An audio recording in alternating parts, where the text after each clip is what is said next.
welcome back, lords and ladies, to Pillars of Eternity as we press on with the campaign now. I just wanted to see what he was wearing. He was wearing that.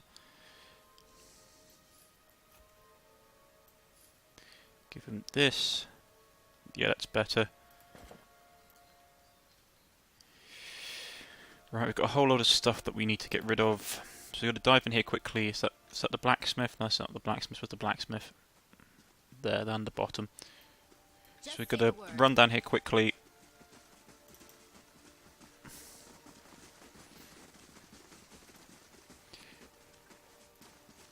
Get some stuff sold, because we need some cash.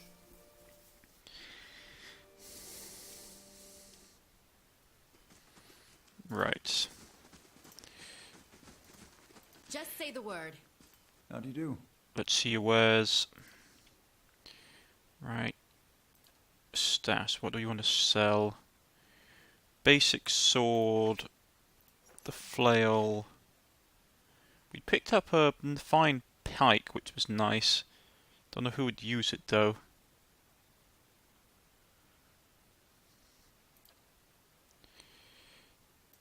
So those, because they're just like leather armor, so not great.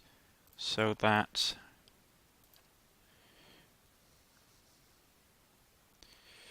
Got a whole bunch of stuff in here, not worrying about it. A load of crafting stuff. Right. So not much money for that. There's some really nice stuff in here, but we can't afford any of it. Yeah, we just can't afford it. Right. Just say the word. Out we go. Right, there's one place I want to go first before we go back to the keep. Leave it to me. It's going to be night time, isn't it? Right, so we need to get up here.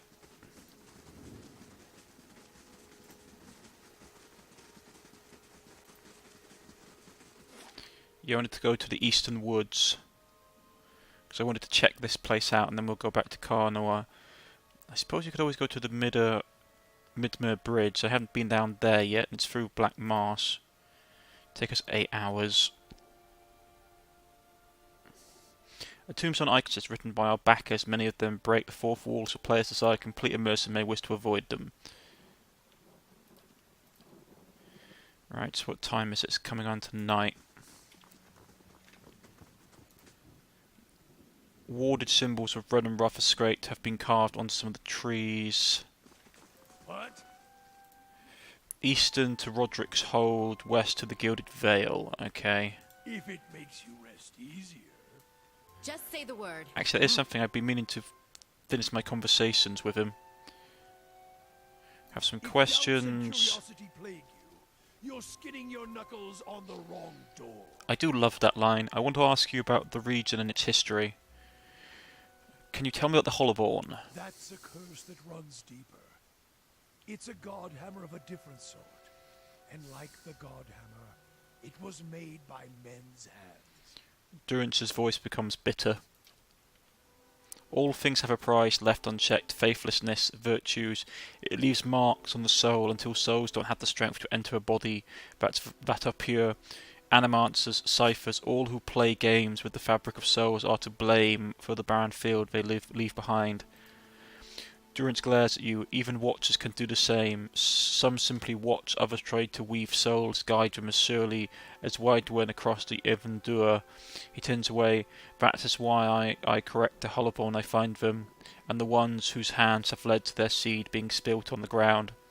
Correct the Hollowborn, you inquire? There are fewer souls. There are more vessels. It is simply equaling of the process. So it doesn't bother you to end them, you inquire? I feel more remorse in putting down a slathering hound. A wict? Less than a mongrel in its misery. Murder is a kindness, not a crime. Always has been. I would sooner put the blade to those who are to blame instead. If any spirit should be punished, it's theirs. And who's to blame, you inquire? The fields of the Deerwood are filled with weakness, ripe for those that play with souls, minds, his face wrinkles in a frown. Animancers and their kind watchers too, they bear more of a burden than their victims and more of a punishment. Every year has seen a new crime, the Saints' Ward, the Hollowborn, the Salvation. There is no proof that watchers are to blame for those events. There are few who can shape a soul in such fashion. Durant stares at you, and any watcher, any true watcher born in the Deerwood would be able to see the crime, even if they did not cause it. Silence itself is damning. He's not wrong. Then why didn't you end me then? Gwen replies sharply. Murder you? I would not grant you any of them. The mercy I grant the Hollowborn. You would not be deserving of it. You equate murder with mercy? Murder is an old word. Mercy is letting a soul fly free to the next body. True punishment? Ruining someone to their soul. Crack their spirit like you would crack their skulls with a staff. Beat them, hurt them in mind and body, so their souls become shards. But you leave it inside the vessel, like a bag of glass, to either choke on it, or pass it through their bloody stool. Then, leave it in the body to think on it, like planting a new field with the right seed. He makes a locking motion with a twist of his hand, then grins, satisfied. That sounds like you've committed it to memory. Many marks may I make upon your flesh, but flame leaves marks that cannot heal. Magran doctrine dictates true punishment is one that remains in memory, in the soul, in the flesh. Even should the victims die, slowly or swift, sometimes by their own hand afterwards, the lesson lingers, burned in their flesh. There's a certain justice to that, you reply. Have you seen a man branded by flame? He remembers it always, in every waking movement. It is a lesson writ in the only ink and vellum that matters, blood and flesh. One can burn the soul as well. It is an art, and I do not take pleasure in it. But there is more at stake here than forgiveness. Many of Aethys' faith were punished in the purges following the Saints' War. And the ones that harmed children, they suffered worse. What do you mean? We did what must be done. Wherever they were rooted out, their souls reclaimed. And if they couldn't be reclaimed, we ensured they would never inhabit another body. Yeah, okay, this guy's a... I wanted to ask you something about the region, its history. Do you think there's any tie between the Hollowborn and the God Hammer? Aethys was the god of rebirth, and his light does not fall on the Deerwood. I've heard some claim it's his doing, his death. It's closed the halls to new souls. I doubt it. The Hollowborn have their roots in the acts of men, women. I feel it. Do you know anything about the Deerwood and surrounding nations? Deerwood's the best of them, still has spirit. If a land can have one, it's a place where men can walk freely, even make new roads, and that's a rare thing in this world. Its generations, however, are damned, so no new footfalls may spell an end to it. Do you mean the Hollowborn? Yes, Aethys' last stab at revenge after he was ended. Durance frowns. Aethys was a god of rebirth, and his light does not fall on the Deerwood. I've heard some claim his doing of his death. It's closed the halls of new souls.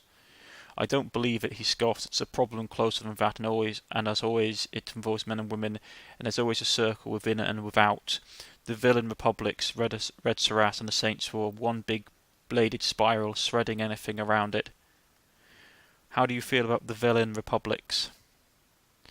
Fortune seekers garbed and robed to office, manipulators, traders, and traitors all. You don't hold them in high regard, then. Any country so obsessed with style might as well be wearing scarves over their eyes. Keep vigilant or they'll turn you into a slave as soon as the ink dries on the trade treaty.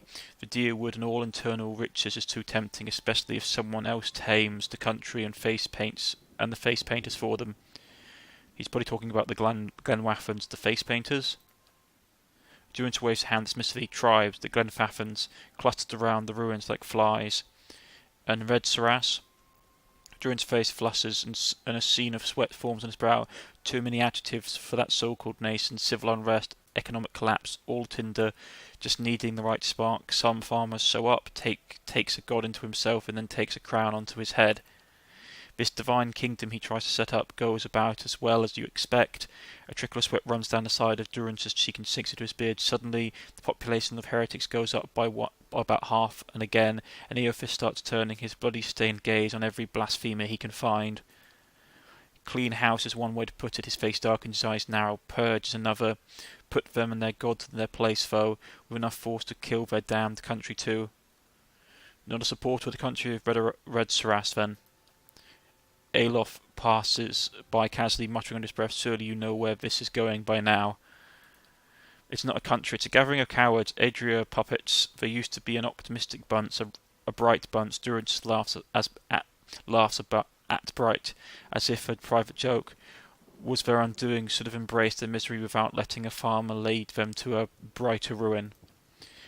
Almost Eophis puppets too, but put an end to that. They dangled on his strings, Icewind dangled on theirs. They could never have had any success on the battlefield had their god not come down.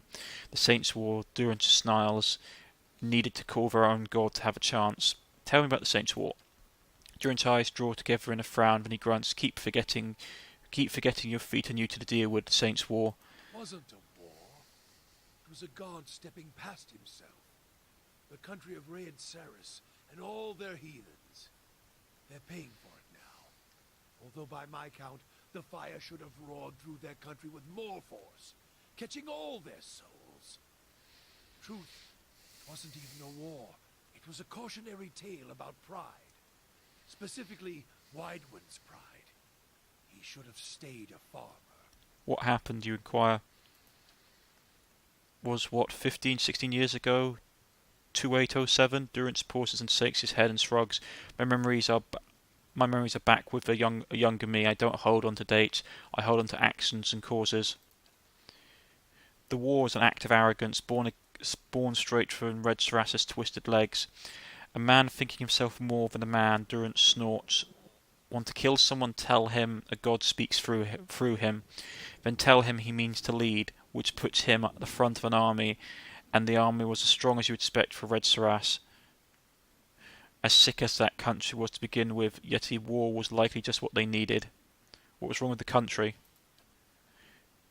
Red Saras has its share of troubles. It's diverse as all of them. It deserved all of them. It deserved Widewind, who was a light that led them to flame. Red Saras was in decline. Adia poison already eating its veins. Economic bleeding. The dying of their faith.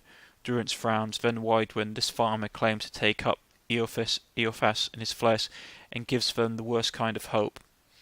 What happened then? They crowned him. Durance taps his head, making a slight bow. Then his face turns back to you, wearing a feral smile. They make him king, the worst kind of blasphemy. Once he wears the crown on his head and the god in his flesh, why, he starts making changes, divine changes. Durance's eyes blazes. Then he decides he's going to change us, save us. Gwen pauses. How? He marches on the deerwood to free us from our beliefs, like he freed the other souls in Red Saras. Cold morn offers up its belly with no resistance and is spared. Durance snarls. The bloodshed started when he sacks Mercy Vale. A touch on irony that puts it to the sword. Cold morn? Durance spits, snarls, cowards, and cold morn is apt name for them. They lay still, frozen, while their fellows burnt. They'll pay Magrin's price one day for such cowardice. What did Eophas do next? Eophas kept marching. The deerwood takes to the trees, cutting at his flanks, his scouts, his troops. It seemed near hopeless. Durance's face becomes grim and smiles slightly until Hal got Citadel and the God Hammer. There we put him to the flame, burned the god out of him. If there was ever one to begin with, dozens men brave dozens of brave men and women take to the bridge, make a stand. Then we torched him there with the fire of the Godhammer. What is the Godhammer? Gods have taken flesh, in all respects, taking willing and unwilling vessels. It's not a violation, it's what gods do, as long as they accept all that comes with it. Men are weak. Gods?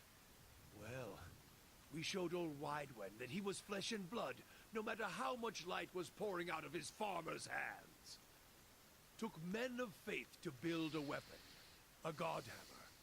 Judgment. Proved him dead at Halgot Citadel. It was a weapon of the Deerwood people of independence. There are a few that would deny that Eothas overstepped. The Godhammer remained Eothas of this, and the fire and force was terrifying, so bright it burned the god away. Durance holds his staff and his hands lock around it, tracing its etchings. As you watch, the top of the staff blossoms, burning brightly, and Durance speaks, his face illuminated in the fire. A weapon that would burn bright in Eothas, and we led him to it and burnt him at the stake. The stake was the Godhammer, and we impaled him on it. Who fastened it?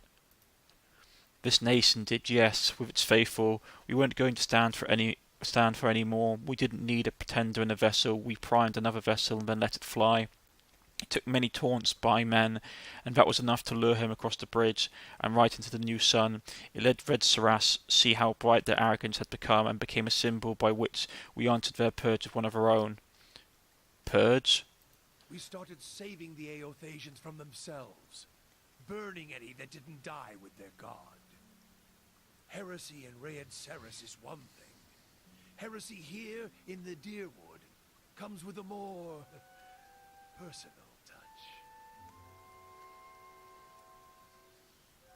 Seems just. A wounded enemy is still dangerous, so you just answered the crimes of one of your own. If you fight an enemy long enough, you become them. Why the purges? Let's go why the purges? As I see it, every Eothasian who still lives in the Deerwood puts the nation at risk. Is another dagger held to the throat of our faith. Root them out, burn them, or send them back to Raed Saras to wallow in the blood of their failure. Yeah, that's... ooh, boy, that's bleak. Keep troubling me and I may extend the tile bowl to each question. Enough questions for now. Yeah. Okay. I should have probably asked why he agreed to the purges, but... knowing him, he probably would have just done it out of fun. Warning symbols red and rough are scraped to have been carved into some of the trees.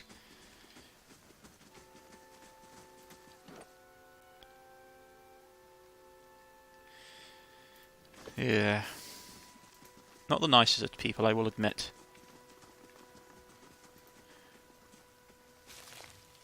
You got more of the burnt lady, which is a nice crafting resource. These carvings glitter with fresh sap. Okay, that's a new thing carved into it. What's down here?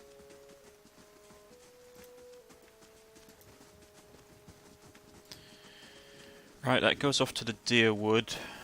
Or that goes off to the Black Marsh.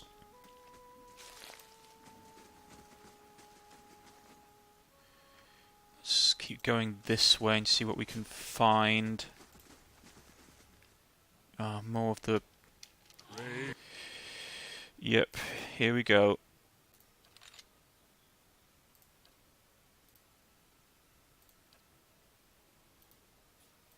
Let's get people up and moving to block them off.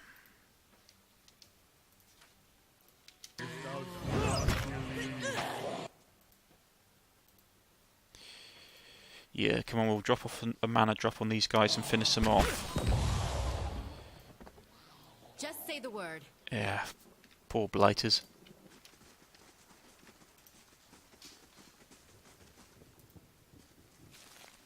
More mushrooms.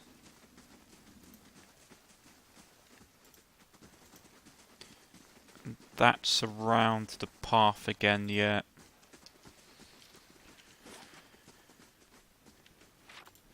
Just wanted to check this area out before we go back to the keep.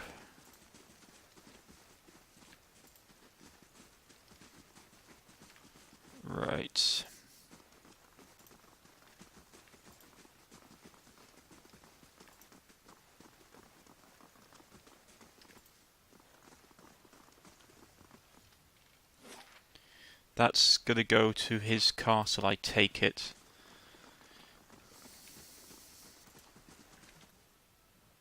Spear spider. Right, we killed that one off. He took a little bit of damage. Right. Hit it with all you got. We need to keep it pinned.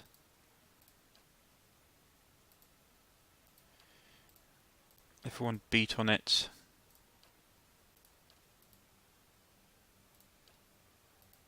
Just say the word.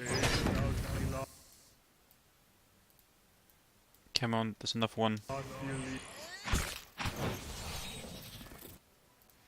Get off your healing thing. Some of our guys are taking a little damage, but nothing too bad. There's a dead body up here. Ooh, ram helmet. Do anybody who needs a good helmet? Probably he does. The rest of it can go in the bag.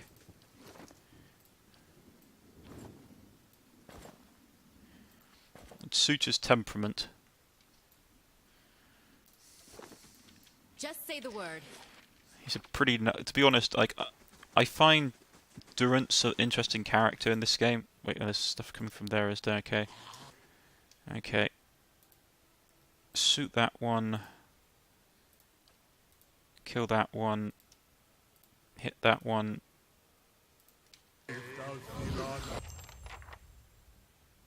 Yeah, our bestiary progress for the wits have increased to 100%, which is excellent.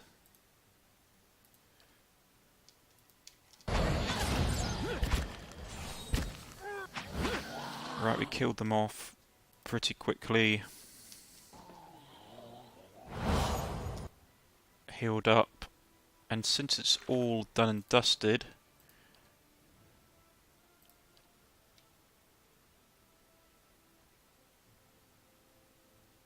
so that's the information. And this is their full stat. We defeated 20 of them so far. They do slashing damage. They're immune to poison, disease, sickening, confusion, charm, domination, and unconsciousness. Yeah.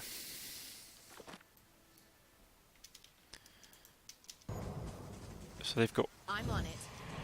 pretty high stat. So they resist a lot of like debuffs. Just say the word. That's going to be more of those signs, yeah. So we're going to look around.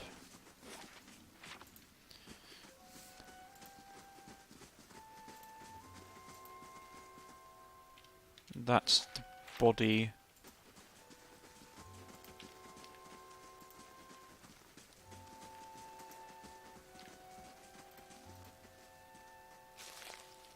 Just say the word.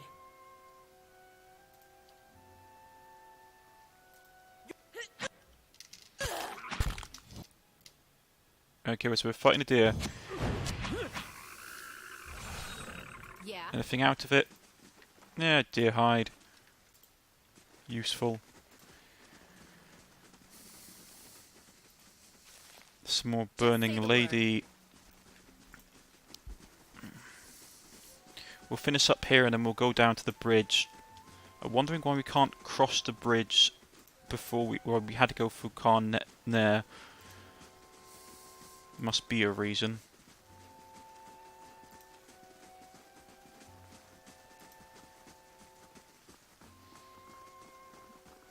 Okay. This is a long way to go around.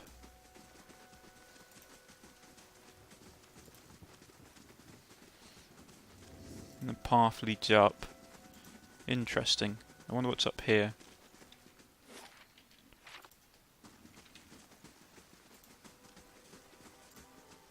Skeletons. Okay, yeah, that was unexpected.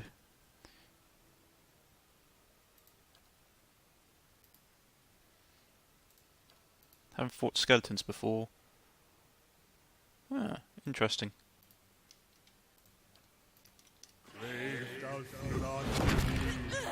Man, these guys are tough. I haven't fought them before. Okay, here we go.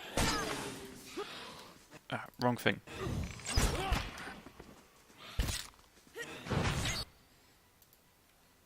Oh, and there's different kinds of skeletons as well. That's interesting.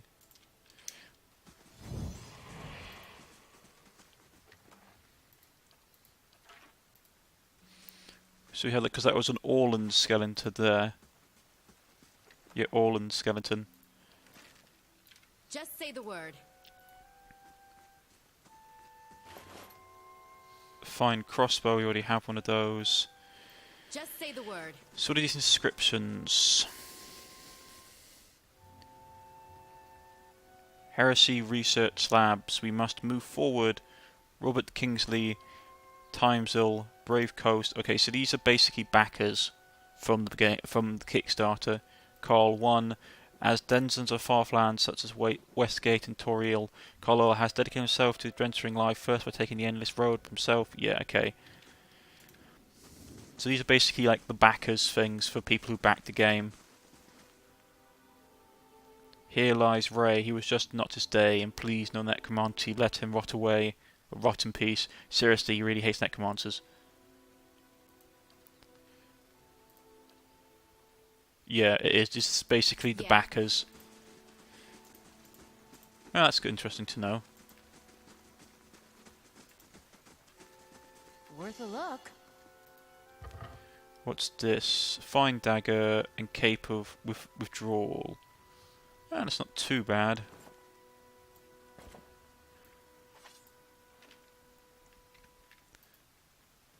Yeah, it's just all backers. Just say the word. That's slightly a bit of a shame. I mean, I don't have any problem with it. I mean, these people backed the game, so they deserve to have... Well, they deserve to have, like, some recognition, but I'm just not a fan of it. Like, I'm not going to bother reading them, as it says, like, I'm playing a game for immersion. It's not really something I'm interested in doing. I mean, it pops up all over the place. You found it in stuff like the Fabled series. A lot of the tombstones in the Fabled series were backers or for fans and stuff like that, and just didn't do anything for me, really. Right, let's get down to Black Marsh. Yep. We'll get to Black Marsh. Offensive area effect spells made the outer circle only affect enemies, leaving your allies untouched. Right.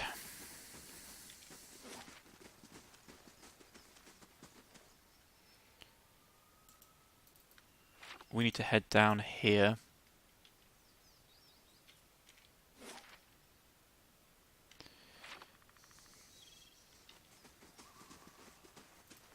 Gonna speed it up. Just because once you've cleared out an area, enemies don't come back in my experience, so... Right. How long before the stronghold is finished? 5 more hours, okay. Just say the word. There's 12 hours to get there, dang.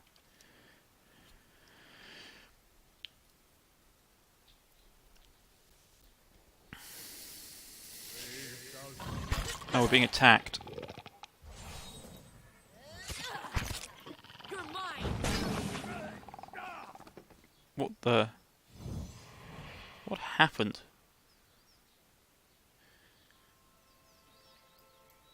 So we all got Just say the word. jumped, so take it... Ah, and the keep updated. Main keeper construction is complete. Okay. Bright Hall restoration. Restoring Bright Hall allow you to rest there. Other upgrades can unlock resting bonuses. Might be useful. The Billory. When Billory houses... The Billory houses various necessities for keeping the stronghold self-sufficient. Tower. I really want to build the walls up. Because stuff like the Billory and stuff won't really give us... I need to really get the West Barbican as well. Before I do anything else, the West Barbican I had to get. So I'm low on money, but it will improve our security. Just say the word. Right, let's press on. Just say the word. Now there's stuff we can get first. I'm on it. Right.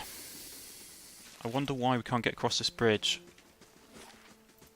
Because we should just go Medmir's Bridge, go straight over into the Copper Lane, right into the city, so there must be something going on. More of the lizard folk.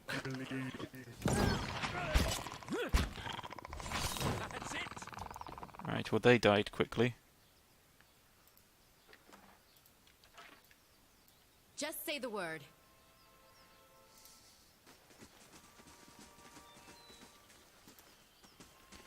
So what's up here that's so worth dying over? Just say the word. Add mass wit, so more crafting items. Lots of dead deer.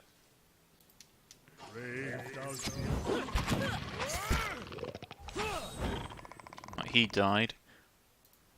Maggots swarm amidst the deer's entrails. Okay, Just say the word. that's not nice. Ah, Just say that the was a word. crafting resource, I know that for a fact. So, it should be...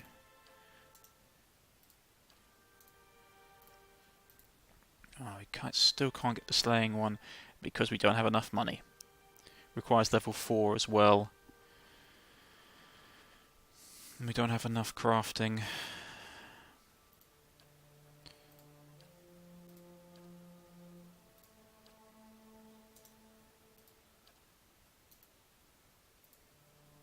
Yeah. We could give it something shocking if we wanted to. Primal Wind. 25 shock damage, that might be useful. Yeah, let's do that. Now he's got shocking on his weapons. Just say the word. It was 100 gold. What the... Oh, it's a troll. And I was not expecting that troll to be here. Okay. And it's a tanky one at that.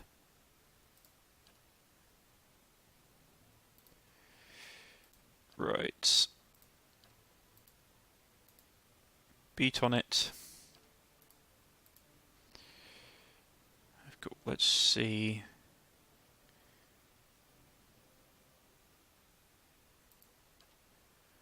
Yeah, let's break his resolve.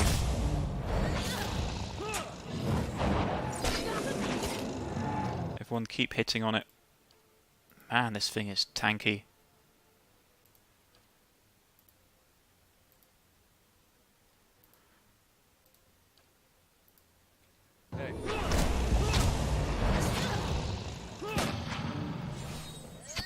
Come on.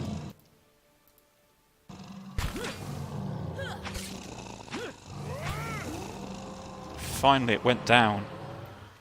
Just say the word. Man, that was nasty. And that's what troll skin. I don't remember them being that mean. Come troll pig, don't eat the leftovers of the troll. Oh, troll pig means space pig. Scent grains, Just say the horn. word.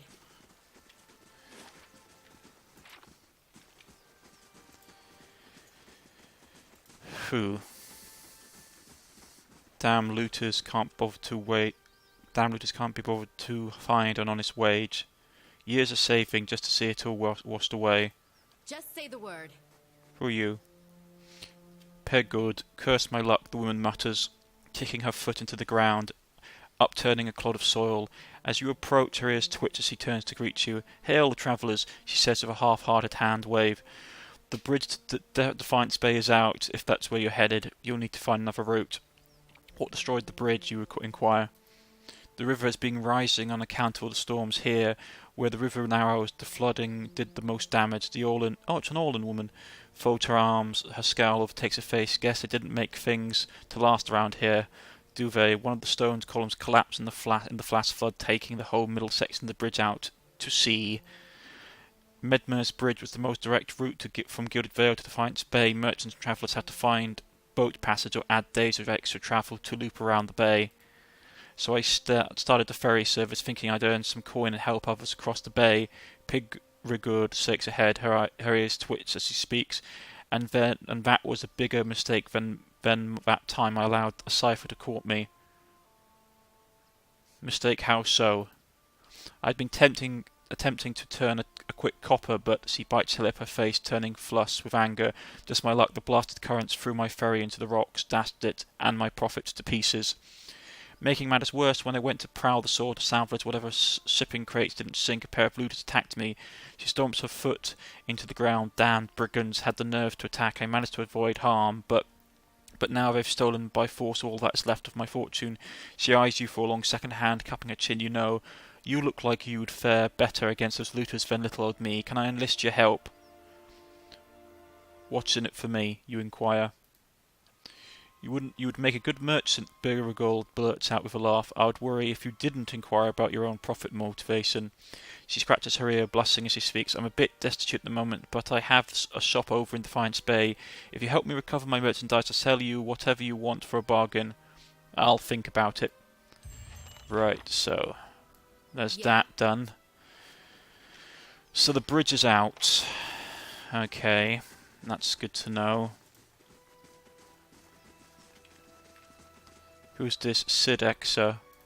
Just say the No, he's word. another Fireborn. Fire Godling. As you near, you feel a vibrant history containing the essence of the man's soul.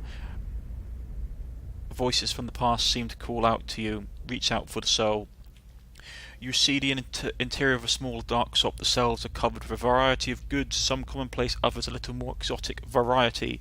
This man wanders the shelves of the shop, smiling and fondly touching the items, maneuvers through the aisles, the only person in the shop. He stops in front of a large display showing the model of a large worm, a plaque in front of it detailing information about its natural habitat, food preferences and mating rituals. He moves on, wandering from display to display, stopping at each one to take it in. He looks out of the window at the front of the shop and sees the sun has broken the building line.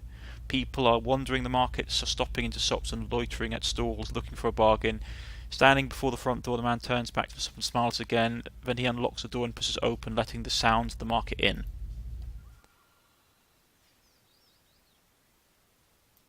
Yeah. Okay, so that's all he has. I thought he was a merchant, but we'd have to steal the stuff from him, it seems. Just say the word. Right, so we have to go and look along the shore. I think that goes down to the shore. But as always, we were nearly at the end of the episode, so I'm going to read one of the books. The Monsters of the Deadfire Archipelago. The archipelago winds its way between the great eastern ocean and the restless ocean. Hundreds of small islands in the midst of the water. Few dare brave its treacherous rapids, and fewer still have returned to tell the tale of their adventures through it. Travel between the two oceans is virtually impossible. Great storms hammer any ship foolhardy enough to attempt the navigation, and this alone should be enough to deter anyone from attempting the voyage, as untold ships have gone down, tossed against the rocks. The Deadfire Archipelago is where Pillars of Eternity 2 is set, I believe. The weather and treacherous rocks are the only precursors to the actual horror of the archipelago. The terrors of the deep. No one knows how many creatures stalk the oceans, waiting for unsuspecting sailors to drift into their waters, but we do know some. Barbed ravengers, a giant shark that is known to ram passing vessels, trying to knock sailors off the deck and smash holes into the hull. Its tremendous spines protruding from its sides and back that are presumed to be poisonous. The largest sighted barbed ravenger with survivors was estimated to be almost 30 foot long. Winding serpent, smaller round than the ravenger but potentially longer. The winding serpent attacks in small packs, usually of 3 to 8. Their long, sharp heads somewhat reminiscent of a barracuda. Like the Ravenger, they repeatedly slam into the side of a ship, hoping to crack a hole in it or knock someone from the deck. They also have been known to swim in the depths and shoot out of the ocean, landing on the deck, coiling and whipping their way around, snapping at any crew they can be pulled back into the ocean. Leviathan. Imagine the largest whale you've ever seen. The Leviathan is at least 10 times that size. By the time a ship sees a Leviathan, it's already too late. They rise from the depths, the water around them is burning, beginning to spin and sink, creating a whirlpool. The Leviathan's body surrounds to help its vessel, preventing its escape as it goes down. The enormous mouth opens, pulling all around into its watery depths. A pulpafir. All the creatures you've read about in these books are nothing compared to the Pulpofir. Barely the size of man, what they lack in size and strength they make up for in their numbers and terrifying viciousness. The lower halves are massive tentacles like an octopus or squid, but more numerous. The tentacles are long black whip with succulent sucking cups on the underside and small thorny barbs on the top. The sheer number of tentacles giving them a frightening speed when they're walking on land, pulling themselves forward almost as fast as a running horse. While they vaguely resemble the human form the waist up, any extending examination proves they are wrong to assume that assumption is. Long stringy black hair falls from the top of the head to the cover of face taken directly from a nightmare. A wide gaping maw cuts across the bottom of its head from ear to ear, full of wicked dagger-like teeth. The two large round eyes are sunken into its head, black as coal, shining with malevolent fire. A small antenna protrudes from the middle of its forehead, ending in a small nodule that glows with an eerie blue light. One can imagine a sailor on the deck of his ship at night looking out across the black water, blood freezing as countless lights appear beneath the surface, rising towards him as the pulvers swarm upwards. Because they seem to be more octopus than man, they can collapse in on themselves, fitting into spaces no person would be able to. The smallest crack in a hull, the slightest separation between floorboards offers them entrance. It is not unknown for them to slaughter entire crew from hold up to deck by infiltrating the ship from underneath. Fortunately, they do not seem to spread too far outside the archipelago, but there may come a day when the Pulpofir attacks become commonplace. Man, that's nasty. We'll put that in our hold, in our treasure trove for now. But that's where we're going to end it, ladies and gentlemen. I've been Cornish-Knight. This has been Pillars of Eternity, and I shall see you all next time. If you have liked, please press the like button. If you wish to subscribe, please press the subscription button, and I shall see you again tomorrow. Goodbye.